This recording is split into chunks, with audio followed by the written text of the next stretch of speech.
Hello and welcome to the Art and Business and Murals podcast. And I'm your host, Sarah Scully. And today we are talking about turning your art into a business. So if you have been painting or oh, that's going to be a hard one. If you've been playing with clay or printing or any creative endeavor that you've been dabbling in, kind of playing with, maybe you did it as a child and now you've just got back into it and you're like, I love this. I could totally do this every day. I could do it. And you're like, okay, but how do I take it from this, where I've got a pile of artworks in the corner or a pile of ceramic stuff I've made or this one mural I did that I loved, how do I take it from that point into building a sustainable business? Great question. And that is the question that I am going to answer. At the beginning of this podcast, it's very step by step and it is quite Australia centric, but by the end of the podcast, it's very loosey-goosey because it really depends on what type of art business you want to run. So I can't get into that detailed step by step if you want to run like a art workshop business as opposed to a mural business, as opposed to, I don't know, public speaking artist. I don't know. I'm trying to come up with all these weird business ideas, but um, so it's not so step by step by the end of it because that really depends on your journey. But at the beginning of it, very, very step by step. It might be a little bit Australia centric, but I'm sure if you're from another country, there's like a your country version of this. And then at the end of this episode, I have some exciting news for you. It's a freebie, so you're gonna want to stick around. Trust me, it's very exciting. It's the first time I've ever done this. But anyways, we'll talk about that later.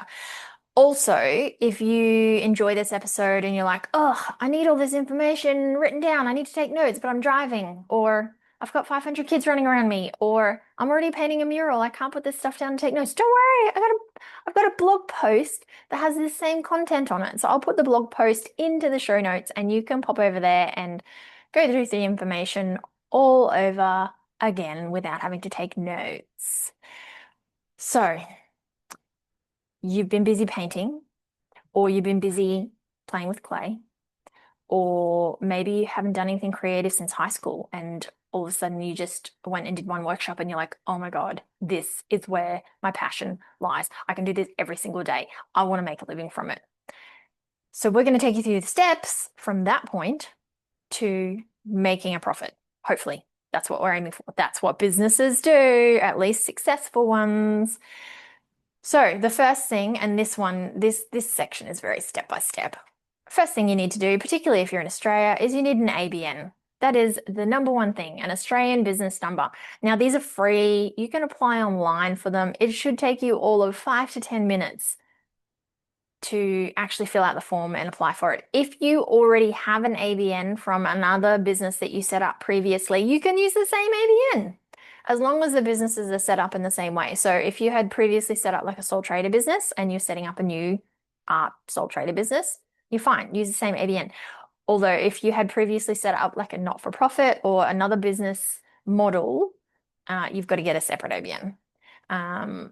So for example, I have one ABN and I have run this business that I currently have through the ABN. And then I also had a creative craft kit a few years ago that did okay, but burnt me out. But I used the same ABN because it was set up in the same business style.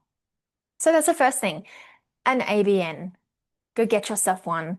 Easy project. It's free. Once you've got it forever. Although I do think they expire if you don't use them. I don't know. Don't quote me on that. Next thing that you need to do, business name. Now, I have a strong belief that one of the mistakes that I made in my business is actually having a business name. Like I just should have gone with Sarah Scully because that's my name. And then you don't have to register it and you can just trade under your name. It's your name. And that makes it easy and simple. Sarah Scully, artist. Dun, dun, dun, dun. No, but right from the beginning, I set up Scully Design, which is what I wish I had not done. And then I had to pay for registration every single year. And then I didn't pay for it when I went overseas. And then I had to start paying for it when I came back. So no one else took it. So if you don't want to have to pay a yearly registration fee, just use your name. And if you're like, oh, but I could come up with a really cool business name. Yeah, do that, but later. Don't worry about that now. I see a lot of artists getting stuck on speed humps. That is a potential speed hump. Trade with your name for the time being. You can change it later if you want to. But let's go the easiest route. That's what I'm trying to do. I'm trying to get rid of all these speed humps that I see artists that I work with using as excuses to slow themselves down. We're not trying to slow. These are easy things. Move forward. So you got your ABN. You've decided to trade under your name as your business, so you don't need to register it. No problems. If you already do have an idea for a business name, go ahead, register it, pay the money. The next thing I strongly suggest that you do is to get a separate bank account. Now, if you're trading under your name, you could potentially just open up a personal account and there'll be no fees, hopefully, if you find a good account.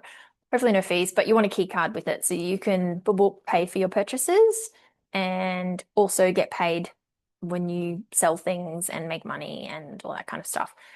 So make sure it's got a key card. It's not just one of those accounts that magically is in the background and you save and save and then you're like, oh, I forgot about that account. Oh, look, there's $4,000. Also, that would be nice, but key card, you need a key card.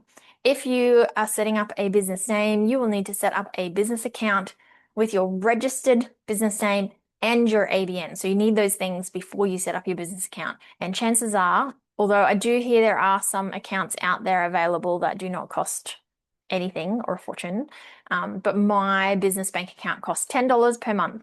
That's it. Doesn't matter if I make no money, doesn't matter if I make loads of money, always $10 per month comes out of my account. So there's a fee there. So be smart, shop around your banks, see which ones you can get for no fees, ideally. Whether you need a business account or whether you need a personal account, that's up to you and how you're trading. So those are the first 3 big steps. Do them. If you're like, I haven't done any of them, stop this podcast now and do them. It will literally take an hour maybe just to do those 3 things and then you're done. Now, the last thing in this first section where I'm being very, very prescriptive about things is an email address. So that email address that you set up when you were 14, that is like a whole bunch of weird numbers and your first street and your last cat's name. I don't know. There's some weird emails out there. That is not an appropriate email for your business. So I strongly suggest investing in your own personal email and domain name. So for example, if you're setting up your business and you're trading under your name, Sarah Scully, then I strongly suggest getting and checking that it is available sarahscully.com or sarahscullyart.com or sarahscully.com.au if you're in Australia. Check if that's available. Domains cost like anywhere between like $10 and $20 a year. So it's not a huge amount. Buy the domain and then set up an email address that's connected to that domain. I use Gmail to purchase my domains and host my email accounts. So my email is sarah@scullydesign.com and I also have hello@sarahscully.com. I know because you need that many emails. I like to confuse myself. I don't recommend having multiple emails. It just is a lot and I don't check them.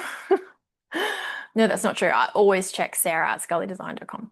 Anyways, set this up now because the last thing you want to do is start handing out your brassnob@hotmail.com email to people now and then in a year's time change it and then people are still emailing that old address. And so just go through the effort now, invest a little bit of money, even if you pay the month to month for your email. Invest a little bit of money, get this set up now. So an email address that is suited to your business. So it could be like hello@sarahscully.com or g'day@sarahscully.com or or it could be a name, sarah@sarahscully.com. I know, very exciting. So those are the things I think you should set up now. Okay, moving on to the next.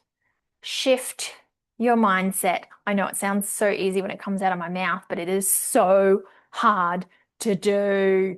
So I've been an artist for over 20 years. And even now, I feel like sometimes when I say I'm an artist, I have to justify it. So I just had a really lovely fella here who was waterproofing the bathroom that's connected to the studio. And he was really intrigued. Like he was like super keen to look at the new studio space and wanted to look through my artworks. He's like, oh, I love art. Look at all the paint. Look at all the paint. And he just gave himself a little tour of the studio. And he's like, oh, yeah. So you're an artist. And I was like, yeah, yeah. And paint murals, sell artworks, run workshops, stuff like that. And he's like, oh, yeah. So what does your husband do? And I'm like, oh, he's a support worker. And he's like, oh, oh. And I could tell he was going, how did they afford this? How did they afford this extension? And I said to him, yeah, mural artists, great income. Murals where the money's at. And he's like, really? And I was like, yeah, six-figure profit on the business, consecutive years. And he's like, really? So I shouldn't have to justify that I'm like a full-time artist and I can support myself and my family. Uh, but I always feel like I have to justify it, which is very, very annoying. I wish that I had the confidence in myself to just be like, yeah, full-time artist, I'm awesome. I wonder if it'll ever come. Probably not. Um, so now's the time for you to shift your mindset as well. So when people ask you what you do for a living, even if you're doing 1 day a week art and then 4 days a week at your other grown-up job, maybe you want to start saying, I'm an artist. Yeah, I paint watercolor portraits. Yeah, love it. Great job. I'm very lucky. Doesn't feel like a job. So shift your own mindset. Start to think about things like what kind of income do you want to make from your art? So if you are working another job, or maybe you're coming back from maternity leave, or maybe you're brave enough to do the full leap from full-time into full-time art, figure out how much money you want to make from your art. And then break this down. So say, okay, I want to make $50,000 per year from my art. Break that down into monthly, what you would like to make, weekly, what you'd like to make. Because once you break that down a little bit further, you can then figure out, okay, well, I need to make, I'm not going to work out the maths here in my head because that's just going to be embarrassing for all of us. But if you work out that you need to make at least $50 per week to meet your goal, that seems really attainable, doesn't it? You could sell one painting per month and easily meet that goal. Nailed it. Um, or maybe you need to be making $4,000 per month to cover your minimum wage. So you need to then break that down and go, okay, well, I need to do at least 3 residential small murals per month, or one big or one medium-sized mural per month, or I don't know. So break it down into what you want to be selling for your business. Think about how many hours can you dedicate to art in a week. Now, this is not Sunday afternoon craft sessions in front of the TV. If you want to do art as a business, this is your business hours. One thing I see a lot of artists doing, particularly when they make that shift into wanting art to be their business, is they don't set up boundaries around their time. So this is setting up a clear boundary about your artwork time. So maybe Mondays, you've got all day Mondays. So you've got school drop off in the morning, then you've got from 9 until 5 that day, and that is your whole art time for the week. So start to think about where you can fit that in. Maybe you might need another 1 hour or 2 hour session on a Friday night or something to check in with emails, or look at what your life is divided into at the moment. So look at how your time is balanced. And I guarantee you, all of us are thinking, oh, I just don't have any time for it. I don't have any time. None of us have any time. It's about your priorities. So what are you prioritizing in your life? So for example, I see women down at the gym that I go to, and they are there every single day, except for Sunday, because Sundays the gym is closed. And I think to myself, how do they find the time to do this, to be here, like every single day? Also, the energy. I don't know how they find the energy, but that's a whole other podcast. The thing is that they're prioritizing their gym time above other things. So instead of me spending half an hour gardening every afternoon. I could be at the gym working out and I could be like those other women, but I'm prioritizing gardening over the gym. I'm just saying I'll sweat just as much, not even lying. So it's just about your priorities and shifting your time and your energy and where it's going. So if you're wanting to start your art business and you have no time whatsoever, you need to look at your TV time. Could you prioritize your art business over the top of TV time, or look at time with your friends? Maybe you spend a little, this is not healthy life balance advice. I need to spend more time with my friends. So yeah. Maybe it's partying. Maybe you're going out partying a lot and then you're hungover for many hours the next day. Maybe you need to prioritize art business over partying. I don't know. Or maybe you're like super hyper focused on a particular sport, let's say roller derby. Yes, talking to you, younger Sarah. So maybe you need to spend a little bit less than 20 hours a week training for roller derby and allocate maybe 10 hours of that to your art business rather than skating around in circles for 20 hours per week. Good idea, Sarah. So think about how many hours you can dedicate. Then what does success look like to you? So one of the other massive, massive things I see artists doing is they compare.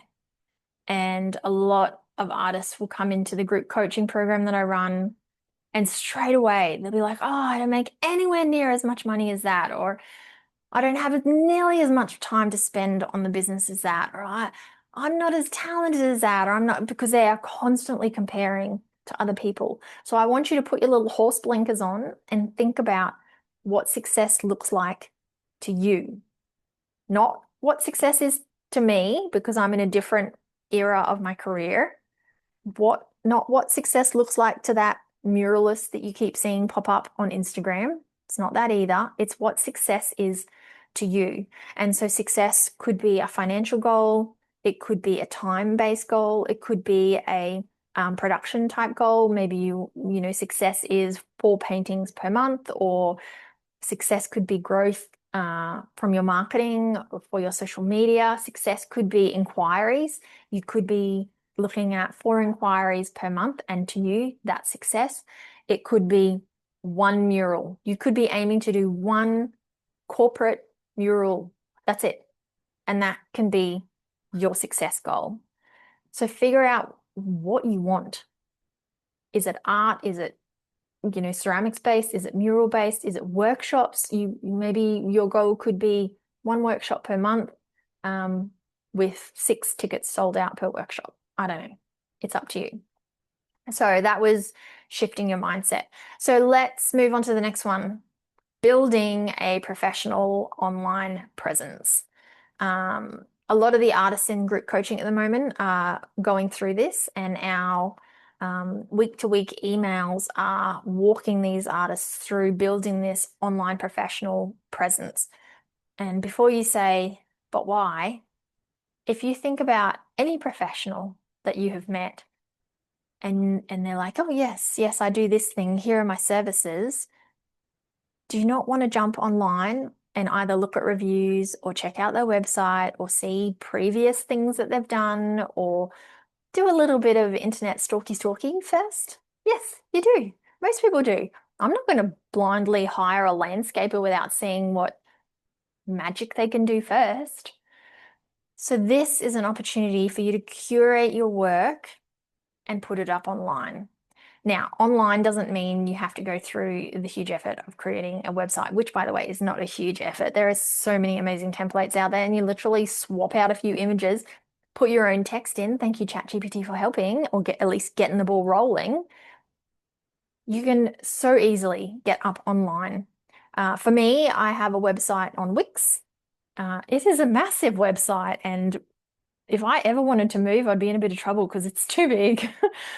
But when you're starting out, you don't need a huge website. You just need to start. And my website started out teeny tiny. My first website I put up in 2002, and it was my portfolio. Nothing was for sale, just a portfolio of my works, my CV, a little bio, and that's it. And I just curated my website whenever my business changed direction. So when I started to do murals, I put up a whopping big photo of me doing murals, and then all of a sudden all the murals started to come in. Yes, I did put a lot of work in behind that with marketing and all that kind of stuff, but build an online presence. So it could be a website. You could use Wix or Squarespace, or if you're like an amazing developer, you could design it yourself. Use WordPress. Oh goodness, that's back in the day. So it could be a website. If that idea feels overwhelming, that's okay. You could do social media. So you could start up a business Facebook page and or an Instagram business page. And I strongly suggest making it business so that you can see the stats behind the images and the reels that you're putting out and the stories. But make sure when you put up all this information, number one thing I see people not doing is putting their location, particularly for those that are mural artists. And the number of Instagram profiles I go on and I go, oh my God, these murals are amazing. Wonder if I could get one for my house. Where are they in the world? And then it doesn't say. It doesn't say. And I have to look through images and I'm like, I still can't figure out where in the world they are. Are they in the same country? And the fact that I have to dig to try and find out if this person is local enough to me to do a mural is insane. So put up your location, not your exact address. That's dangerous. Just like, Sunshine Coast, Australia, or Florida, or I don't know, Denmark. Just a little bit of an idea as to where in the world you are. Number one thing. Second is to brand yourself well. So putting up an image of a tree that you just planted, great, good for you. I'm well into planting trees at the moment too. Next to a photo of one of your kids, next to one of your painted artworks, next to a friendship bracelet you made, next to your holiday trip to Bali. Like that is confusing. So let's try and keep it business branded. And so those questions that you answered before about what kind of income do you want, how many hours do you want, what does success look like? You need to start asking yourself, what does your business look like as well? So is it art? Are you selling art? So what you put up there should be art focused. It could be supplies, it could be studio space, it could be other people's art that you're promoting. It could be a trip to the gallery, you painting your art, your finished art, in situ art, not your nephew blowing a bubble. That's off-brand, man, off-brand. So, so you've got a website or social media, Facebook, LinkedIn, Instagram, TikTok, YouTube, any of those things. Don't do all of them at once because that is extremely overwhelming. Just pick one, possibly two, because obviously Facebook and Instagram link really well, and it's very easy to update just the two of them as opposed to everything. And or you could add your work to an online gallery somewhere like Art Lovers Australia or Blue Thumb or wherever the world you are. There's Saatchi. You could add your stuff to Saatchi and put your artworks up for sale. And maybe someone will buy them, which would be great when you start marketing yourself. People will buy them. That's what the business is about, right? Yeah. If you are doing this, making sure, particularly if it's your website, that you're using SEO, so search engine optimization, and using keywords such as original art for sale or Brisbane artist or Gold Coast artist or custom art commissions or kids workshops, whatever direction you're going for your business, make sure you update the SEO because there's one thing to put up a website. It's a whole other thing for people to come visit it. This is another speed hump artists get to as well. They design this website, it looks great. Then they need to make it go live. And there's like this speed hump there. And I believe that they think as soon as it goes live, everyone's going to see it. No, no one will visit. It is just one website on the World Wide Web with a gabillion websites. No one will visit. You need to promote it. So make that website go live. Show it to your grandma, show it to your mum, show it to your best friend, get some feedback, make some changes. No one's going to be fussed if there's a spelling mistake on there for a week. I honestly don't think they'll notice. And then you need to start promoting it. Then you will slowly start getting people there. Work on your SEO.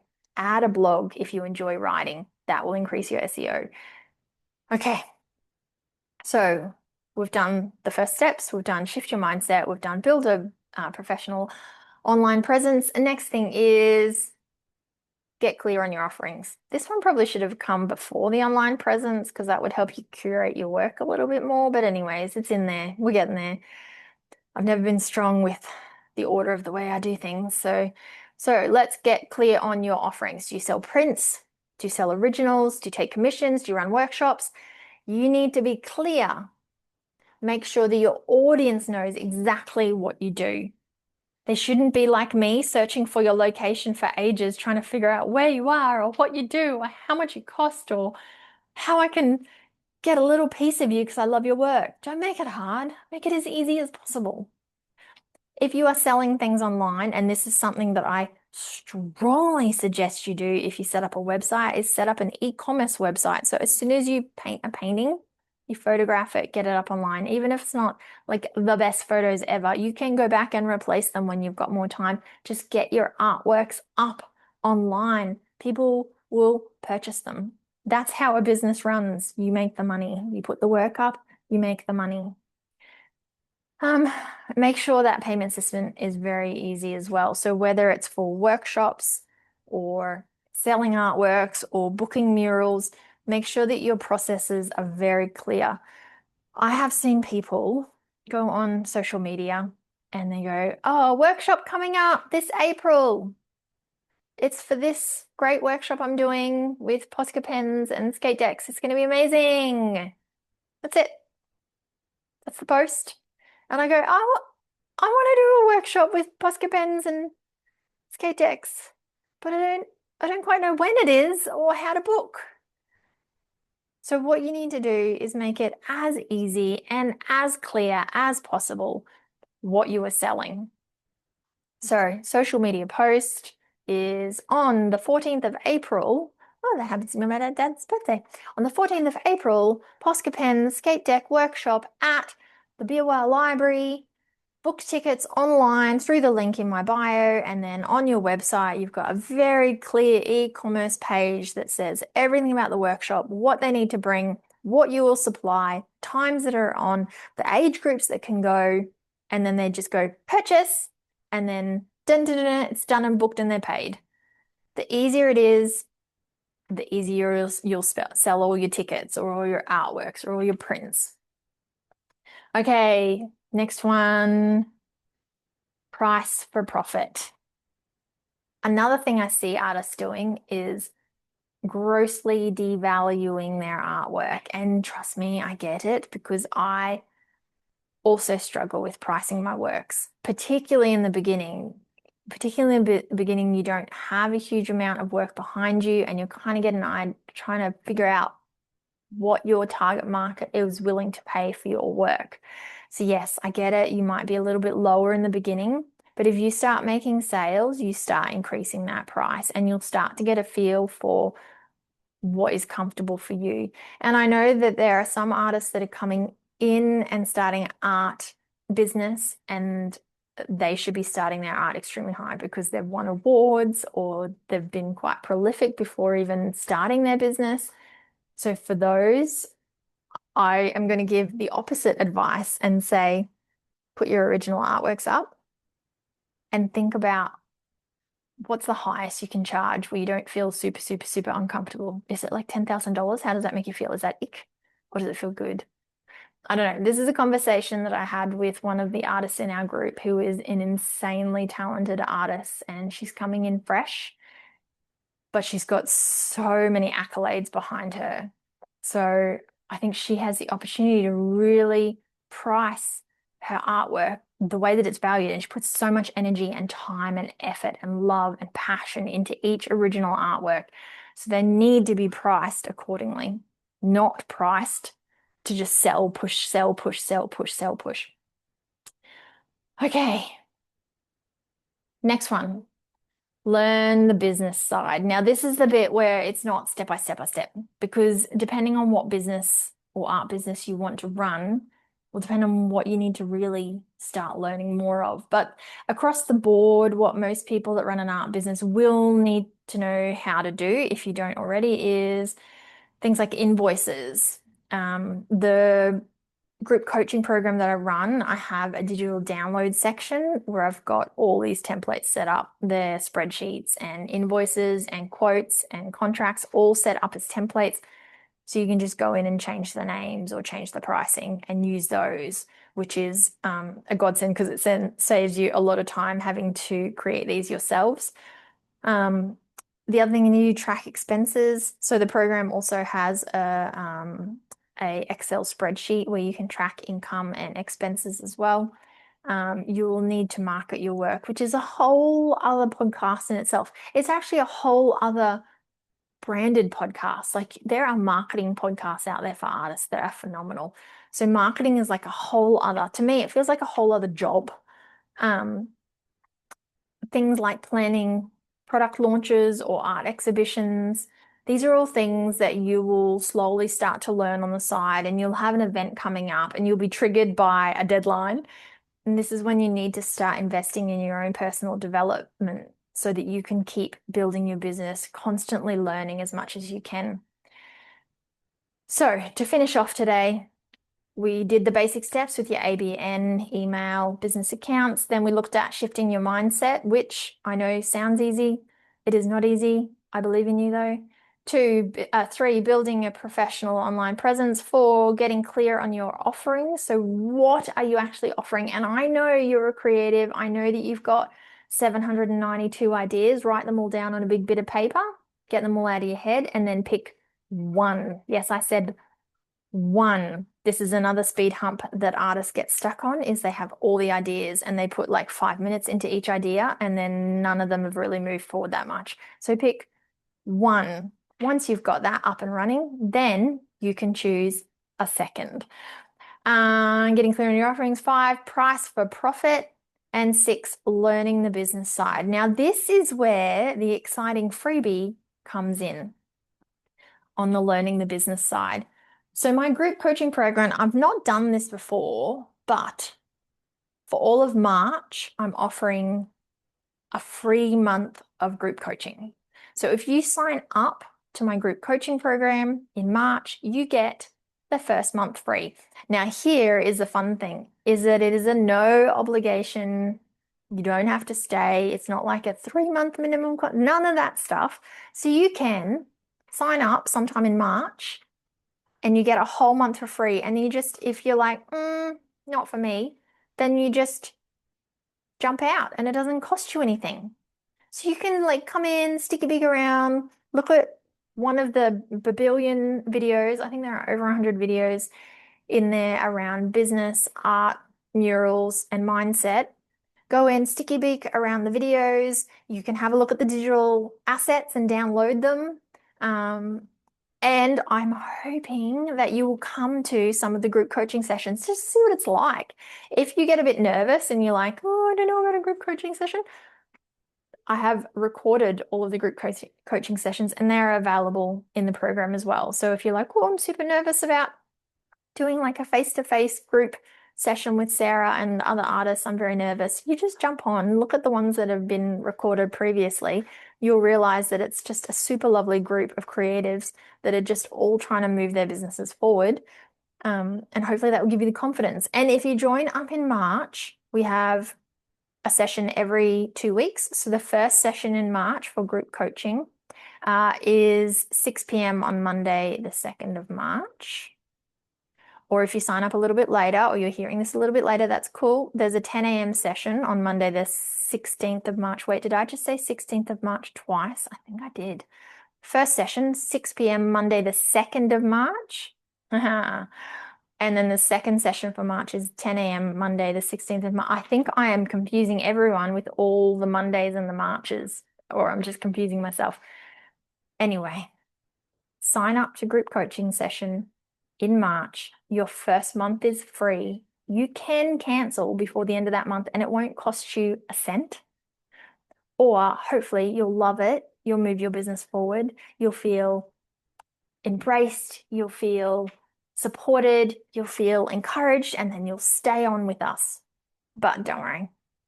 I have also done the jump in, jump out of group coachings as well. I did one in the US a few years ago and I was like, yeah, I really need like mentorship, and I jumped in, and all the sessions were in like suitable times for America, not suitable times for Australia. So I couldn't make any of the sessions. I watched some of the videos, realized that the mentor was like round about the same career experience as me. And I was like, oh, but I know this stuff. Don't get me wrong, you can always learn stuff from everyone. I did learn how to do some stuff. And then I just jumped straight back out because it was not for me. But that's okay. You can do the same to my program. Jump in, stay, don't stay. That's cool. I don't mind. I'm going to put a link and the code that you need for the free month in the show notes. And then if you're like, oh, not sure, even though it's free, just take the free stuff. Oh, not sure. Make sure you follow me on socials because I will plug this like a crazy person over the next month. So you won't forget, it will be in your face all the time on socials. And also jump on the email newsletter through my website because I will remind you a few times via that email address. Don't worry, not in like every week type level. It'll just be like 2 emails probably because I forgot to send out last month's email. No, I didn't forget. I just didn't because there was nothing exciting to share. Okay, that's it for today. Oh, there's a long one. I really rambled it up today. I'm hoping you were doing something fun like a mural or something while you were listening to me ramble because it could have been a bit painful if you were just concentrating on me the whole time. Sorry about that. Okay, until next week. I think, no, not next week, next fortnight. I think I am going to do Art Studio must-haves. The reason why I've been holding off on this though is because the new art studio that I've built is still in shambles. Like it is built, it is done. I still have trades walking in and out doing a bathroom and a laundry though, but I have not unpacked all my boxes and I have put no art on the wall. So it's still a bit chaotic and I don't particularly want to give a tour of it. Obviously, the tour on a podcast is a bit difficult, but a tour through YouTube is sensational. Um, so maybe in the next fortnight, maybe that's a good timed goal that I can reach for. Otherwise, I guess we'll find out and see. Have a great fortnight. See ya.